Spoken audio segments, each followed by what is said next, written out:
Once again, the most famous Kardashian sister is back in the headlines, and this time it's a legal drama. No, we're not talking about her budding legal career, even though she did pass the baby bar. For now, we're looking at the most unlikely connection in social media history: Kim Kardashian, the crypto bros, and a $1.2 million settlement. In today's video, we're talking about what happened with her unlucky ad and how she's dealing with the fallout. First up, the $1.2 million payout. Kim Kardashian got in trouble with the Securities and Exchange Commission, and well, things didn't really go her way. The star agreed to pay $1.26 million to settle the charges from the SEC.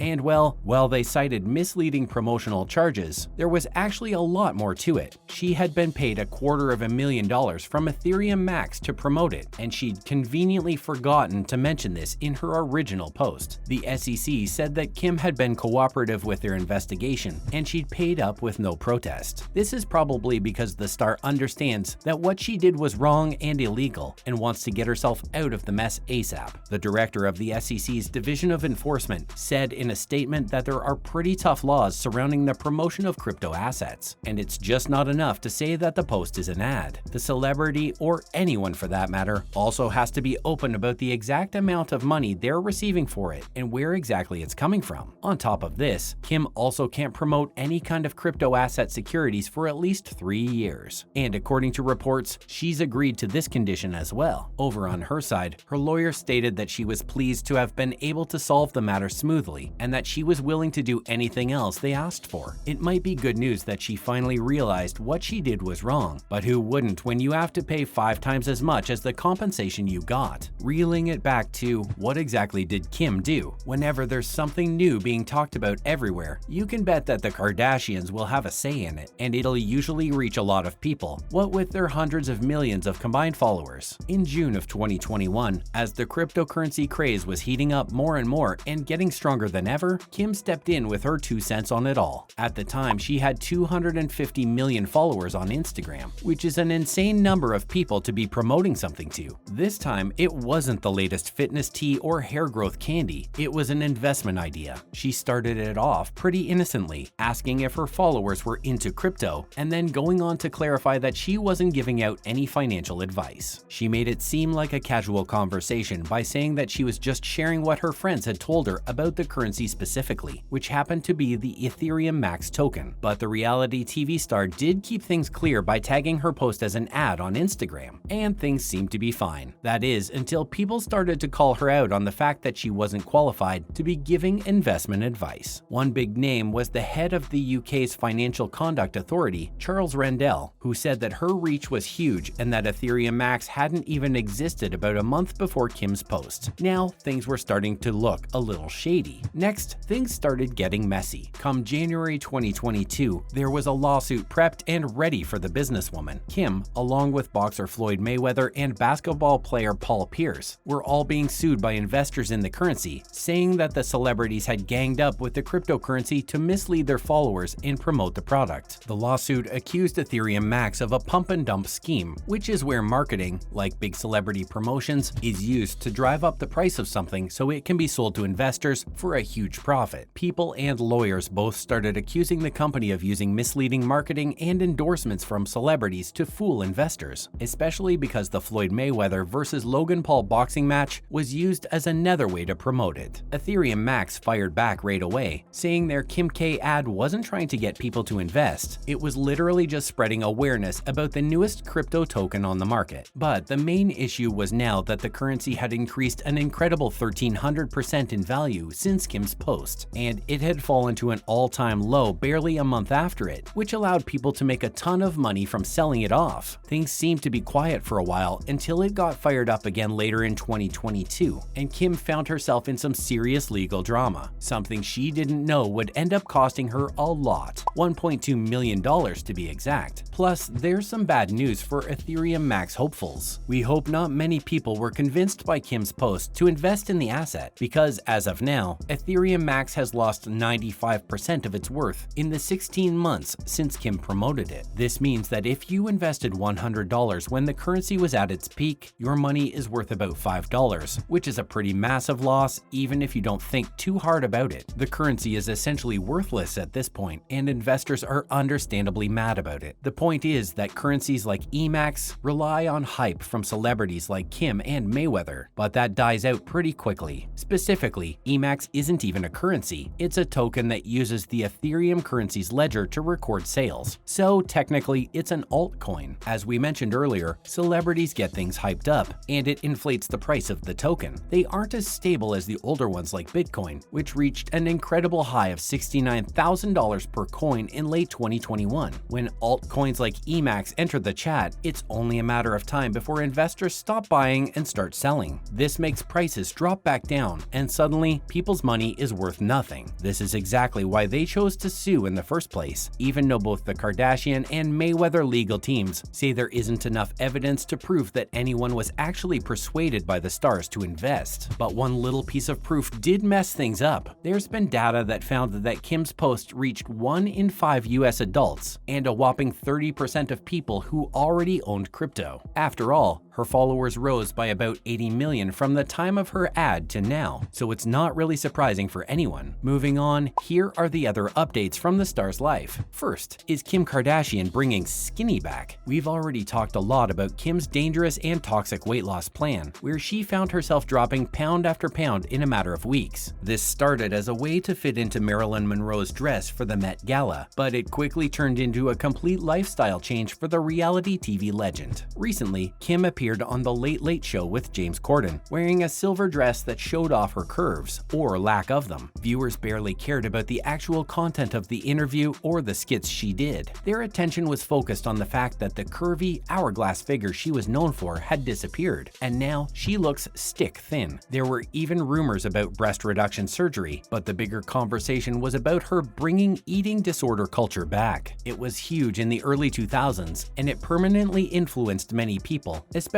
young girls, and led to a big rise in toxic diet culture and anorexia. Next, you can hear all Kim has to say on Spotify. If your regular dose of the Kardashians isn't enough, then look no further, because Spotify has given Kim her very own podcast on the app. The first 2 episodes of Kim Kardashian's The System, The Case of Kevin Keith, are out, and it's looking like a treat for all the true crime fans out there. The podcast will have 8 episodes covering the story of Kevin Keith, who was found guilty of a triple homicide in the 90s. It is narrated by none other than Kim herself and true crime producer Lori Rothschild and Saldi, including some appearances from experts to talk about the legal system. Last but not least, Kim isn't supporting Kanye on this one. We've all seen the pictures already. As Paris Fashion Week was going on, the focus shifted from Bella Hadid for a minute and landed on Kanye West's surprise fashion show, where he collaborated with Candace Owens. The problem was that they wore shirts that said White Lives Matter on the back, and people were not happy. One of those people is Kim, and according to a source close to her, she isn't surprised that he did it, since he's just trying to get attention again. We know for sure that divorce isn't going too well. That's a wrap for this video. Do you think Kim did the right thing? Let us know in the comments below. Make sure to give this video a thumbs up and subscribe to our channel for more videos like this. See you in the next one.